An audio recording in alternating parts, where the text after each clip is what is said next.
सामना करने की ताकत, हारने की प्रवृत्ति नहीं, हमेशा ऐश्वर्य भाव में जीने की ताकत अगर कोई है तो शिव है। और इस कालखंड में शिव के शिष्य साहब हरिंदानंद जी ने कहा कि नास्ति सर्व समो गुरु, शिव जैसा कोई गुरु भी नहीं। गुरु हैं धरती पे बहुत सारे हैं, अच्छे गुरु हैं, सदगुरु भी हैं, बहुत अच्छे हैं, परंतु खंड में कहीं ना कहीं एक सीमा रेखा है, कहीं ना कहीं एक परिधि है, कहीं ना कहीं एक योग्यता, एक पात्रता मांगी गई कि अगर आप इस जाति के हैं तब इस गुरु के शिष्य बन सकते हैं, अगर आप इस धर्म के हैं तब इस सदगुरु के गुरु शिष्य बन सकते हैं, अगर आप इस वर्ग के हैं, इस पुरुष या स्त्री के हैं तब जाकर आप बन सकते हैं, आप किस कुल किस नक्षत्र के हैं उसके आधार पे बन सकते हैं। यानी गुरुओं की 3 श्रेणियां मानी गई हैं, गुरु, सदगुरु, जगत गुरु। स्वाभाविक है कि जब गुरु 3 तरह के होंगे, 3 श्रेणियों में होंगे, तो शिष्य भी 3 श्रेणी में होगा। अगर कोई प्राथमिक विद्यालय में पढ़ने वाला है तो शिष्य भी प्राथमिक विद्यार्थी ही कहलाएगा।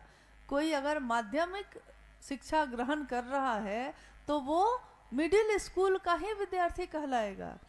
उसी तरह आध्यात्मिक जगत में गुरु, सदगुरु और जगत गुरु की व्याख्या होती आई है, सदियों से होती आई है। गुरु भी हमको ईश्वर की तरफ लेकर चल सकते हैं, जो शरीर में होते हैं वो गुरु भी हमको ईश्वर से ही मिलवाते हैं।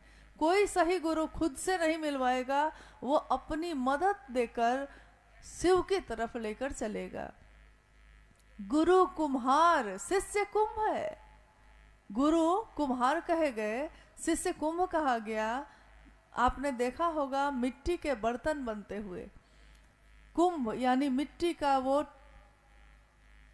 ढेला, वो ढेर जिसको चाक पे चलाया जाता है, और जैसे जैसे कुम्हार चलाता है वैसे वैसे उसमें से बर्तन और मूर्तियां बनने लगती हैं। और गढ़ी गढ़ी खाटे खोट, वो खोट को यानी हमारे अवगुण को धीरे धीरे धीरे धीरे काटते चले जाते हैं। तो गुरु भी एक सीमा तक हमको ईश्वर की तरफ लेकर जा सकते हैं, परंतु अगर सही गुरु होगा तो सही गुरुओं का बड़ा अभाव है।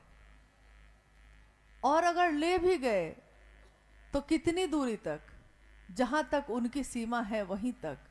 गुरु अपने शिष्य में, जो शरीरधारी गुरु होते हैं, वो अपने शिष्य में अपनी वाणी से, साधना से, उपासना से, मंत्रों का जप करवाने से, स्पर्श से यानी छूकर, मस्तिष्क को छूकर भी कोई शिव का आवेश पैदा कर सकता है, करता आया है पहले भी। परंतु इस सीमा के बाहर जब जाने की बात होगी तो वहां उनका बल अब काम नहीं कर रहा।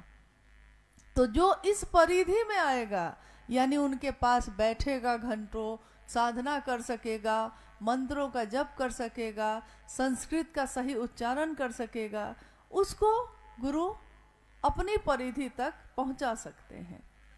सदगुरु भी अपनी दया से शिव का आवेश पैदा कर सकते हैं, ईश्वर का आवेश पैदा कर सकते हैं, परंतु एक न एक पसंद, एक न एक नापसंदगी होगी ही होगी।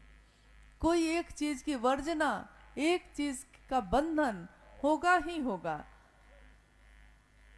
तो शरीर में अगर कोई सदगुरु है तो कुछ न कुछ उसकी वर्जना होगी ही होगी। परंतु जब हम बात करते हैं जगत गुरु शिव की, जगत गुरु शिव यानी पूरी दुनिया का गुरु है, और पूरी दुनिया का जो गुरु